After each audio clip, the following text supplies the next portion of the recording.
Tere Laine, mis meil täna teemaks on? Ja tervist! Täna on meil teemaks siis noorte näopuhastus ja kuidas see üldse peaks toimima. Et üldises mastaabis noored võiksid puhastada oma nägu nii hommikuti kui ka õhtuti, et päris üleliia ei maksa ka teha. Et noorte puhul on ka rohkem tavapärasem, kui nad kasutavad õrnasid puhastustooteid. Ehk siis midagi, mis ei oleks liiga abrasiivne, mis ei oleks näiteks füüsiline, nagu tead, kui on sellised terakesed näiteks puhastustoodetel sees. Või ka näiteks happe puhastustooted, et need jäävad natukene liiga agressiivseks nüüd noorele nahale. Aga kui ma tahaks näiteks lihtsalt seebi ja veega pesta, et kas see toimib ka samamoodi nagu nende teiste toodetega? Seebist ja veest teeb tavaliselt natukene väheks, et lisaks on ka seep ja vesi lihtsalt liiga kuivatav ja võib ka olla agressiivne sellele nahale. Kas poiste ja tüdrukute näohoolitsus kuidagi erineb? Päris paljud poisid ei hoolitse oma naha eest, tüdrukud muud kui panevad endale igast tooteid näkku, et kas seal peaks see nagu samamoodi toimuma või? Ja et tegelikult poistel see rasueritus kipub olema pigem isegi suurem, et kuna testosteroon meil siis mõjutab seda, et rasunäärmed suurenevad, tekib rohkem rasu ja kui siis juba on teada, siis meestel seda testosterooni esineb rohkem. Et naiste puhul on selles suhtes tavaliselt see võib olla teadlikkus suurem ning ei ole seda stigmat või ei ole tabuud enda naha eest tegeleda, aga tegelikult peaksid poisid tegema seda sama tihti, kui mitte isegi rohkem.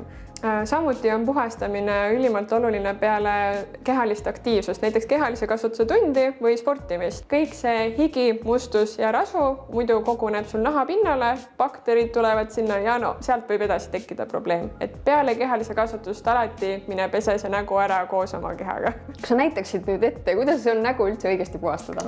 Minu peal? Jah, alustame kohe.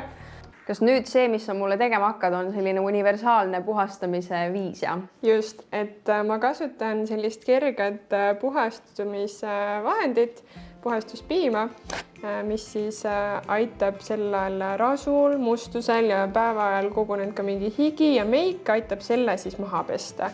Et see ongi väga lihtne, ei ole midagi keerulist, aga see on üks tähtis osa siis igapäevasest sellest naha hooldusest. Nüüd tuleb toonik. See aitab siis naha pH-taset tasakaalustada, kuna vesi on meil siiski pisut happeline. Aitab siis rahustada nahka, niisutada, et ideaalne toode, kuna ta on ka väga kerge, nagu sa tunned, siis pigem siuke vesine.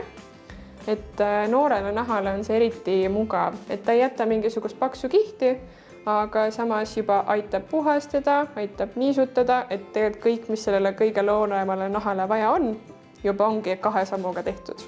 Ahaa. Et praktiliselt nii võibki 10-aastasel 10 kuni siis mis vanuseni? Siuke 10 kuni 12. 10 kuni 12 võikski piirduda sellise...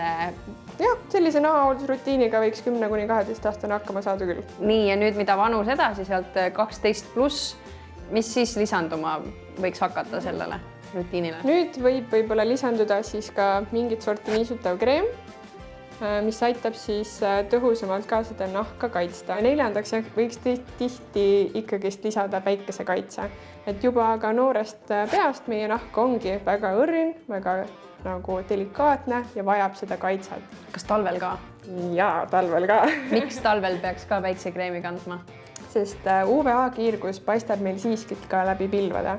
Et UVB on see, mis tekitab rohkem sellist siis põletust ja punetust. UVA aga siis kahjustab siiski ka meie DNA-d ja vananeme siis kiiremini. Ehk siis päikesekaitse oleks vajalik ka talvistel perioodel, aga faktor ei pea olema nii tugev. Selline SPF 15 kuni 30 näiteks.